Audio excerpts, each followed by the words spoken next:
bittersweet memories of times gone past, right? Looping over and over and over again. What's it like to be injured by Big Pharma?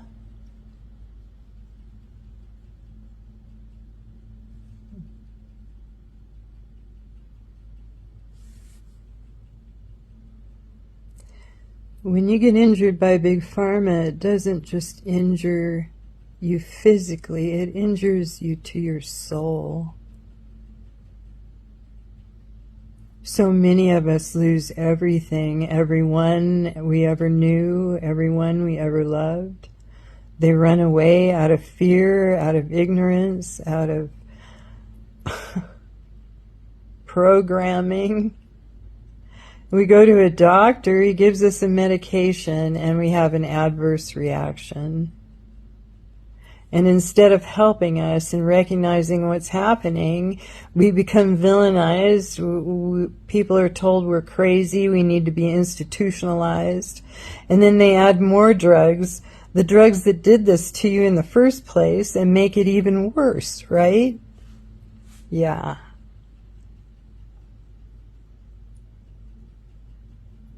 I found myself with nobody in my corner. The only reason I had a roof over my head was because somebody felt too guilty. But that's it. No one held my hand.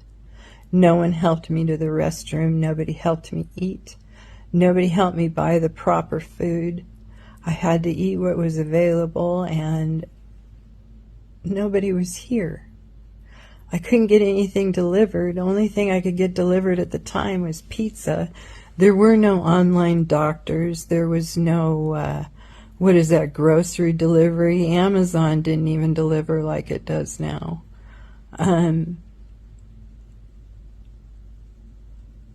was stuck in this house for over 4.5 years. The only medical professional I got to see, that's turned into a complete nightmare. I can't really talk too much about that, but threatened everything I did have, which was my home. Threatened to have me institutionalized. The whole world turned against me. I had people from my 12-step program harassing me 4 years out. They were angry. People were very angry with me, and obviously they still are. Or they're afraid. I had no income. None. I had to rely on the good graces of other people. My basics, like I said, a roof over my head.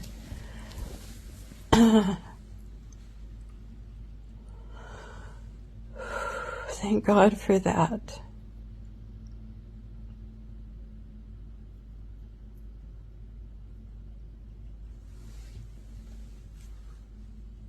This is really hard for me to talk about, and the only reason I am right now is because it's World Benzodiazepine Awareness Day, and I've been in this injury now for 9 years. I have what they call a compounded injury. I was taking an antidepressant. I had been for years, but then I took a fluoroquinolone antibiotic, and it just blew my body up. They didn't recognize it. That's an adverse drug reaction, by the way, and my father died from floxing. We were warned about it years before this happened to me, but I thought, nah, this won't happen to me, you know?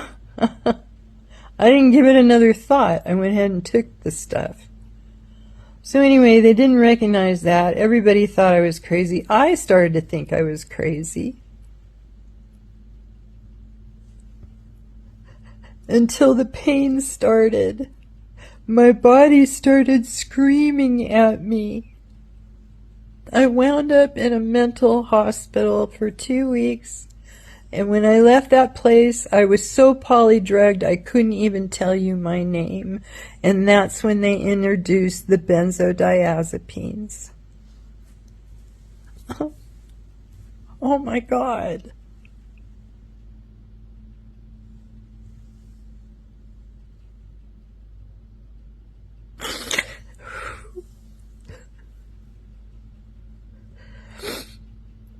The pain would just shoot up the back of my legs and bend me backwards like in a C. It was horrible. I couldn't leave my house.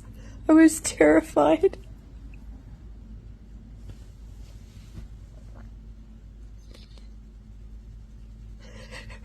They switched my meds around like crazy for about 4 or 5 months, and then he cold turkeyed me. The next day I hit the floor in seizures. I know what my legs are doing right now. I mean, this is me all day long, every freaking day. And it really hurts.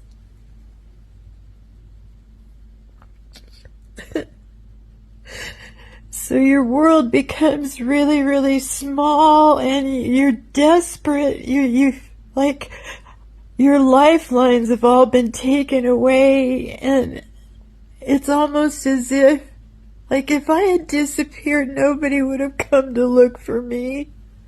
Nobody was crying for me. Oh, and then you have to live with that reality too. You know, the people you thought loved you so much.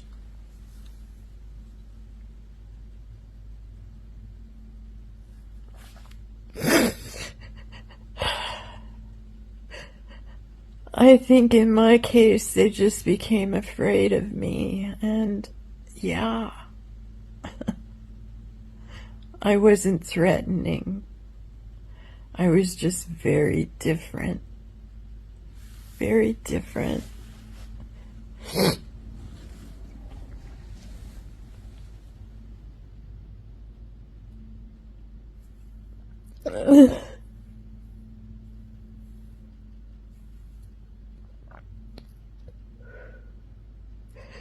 I have been through over 300 symptoms.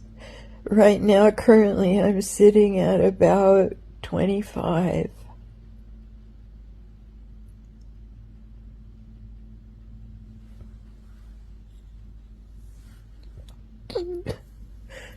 The pain level has dropped immensely, but it's still pretty damn intense. I'm really impressed with myself at how I manage it most of the time. It blows my mind what I've been able to do with the way that I feel.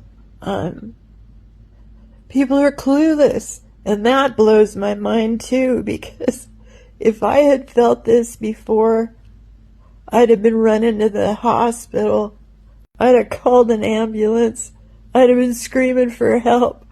But here's the reality about this injury. Their help is what causes this.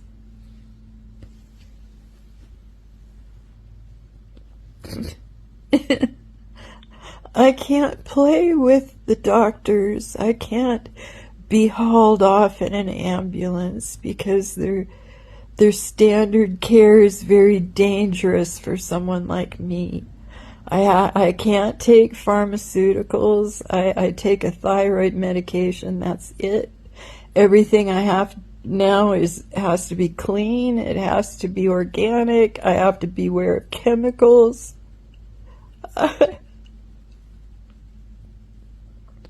If I broke a leg, God help me, I don't know what I'd do, because the only thing I can use for pain is the oil that I make for myself. And that comes from Mother Nature. But it doesn't take away all the pain. I've learned how to heal myself as naturally as I can. I have all kinds of herbs here. I know how to make all kinds of different teas, and I get most of my nutrients and vitamins from my food, and thank God I can cook. You know, I'm a good cook. When I can do it,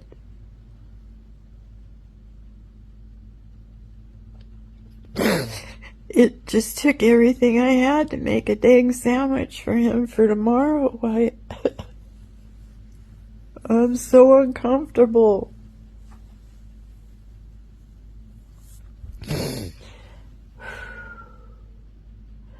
Being 9 years out is also quite traumatic. My support group has become very small. Before, people were looking for hope, you know, to hope. Seeing that I was healing, it gave them hope. But now at 9 years, I scare them. I scare them, and they get angry too.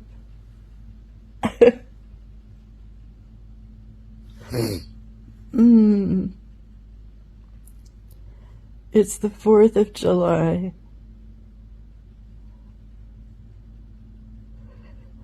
And every holiday I think about, you know, like we do years in the past, like memories.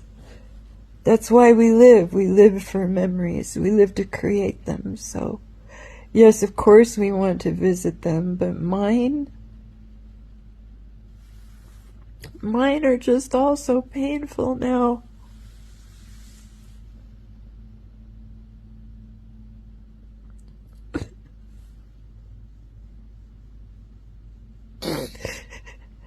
I couldn't be much of a mother because I had to hustle all the time, but when it came time to be a grandma, I thought I could finally be like the best grandma on the planet. Mimi is what they called me. And I gave it my all, man. But I had it stolen from me.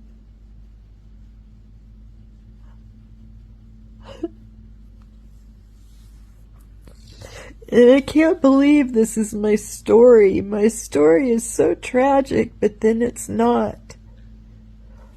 But then it's also not. I'm still very protected here. I've taken some control, you know. I can control my environment, sort of. As much as anybody can, I guess. It's just very lonely. I look in the mirror and I don't know who I am, or even what I'm supposed to be doing. The days are fading into each other. I don't have a safe place to land. When I leave the house, I haven't been able to make friends because of this situation, you know.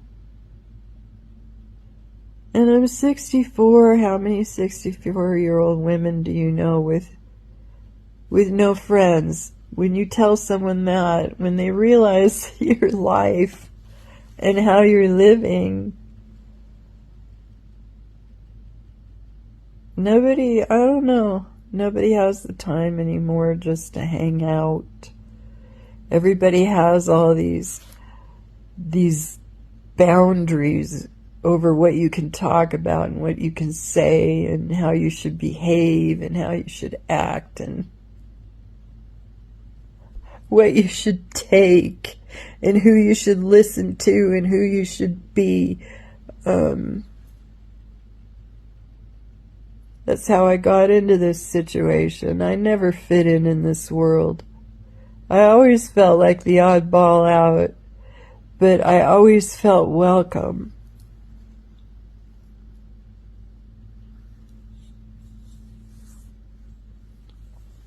I don't know where I fit in. Am I benzo injured? Do I belong to the Akathisia Alliance group? Do I belong to the floxing group? Do I belong to the mothers who have lost children to fentanyl group? Do I belong to the black sheeps group, the ostracized group, the narcissistic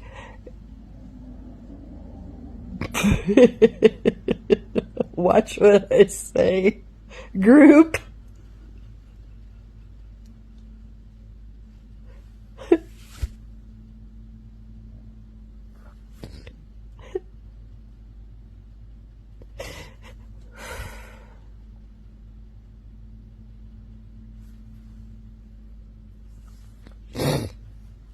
Ah.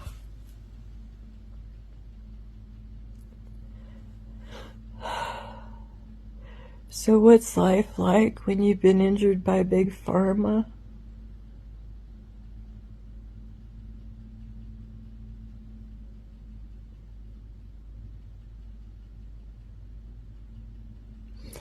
Stay tuned.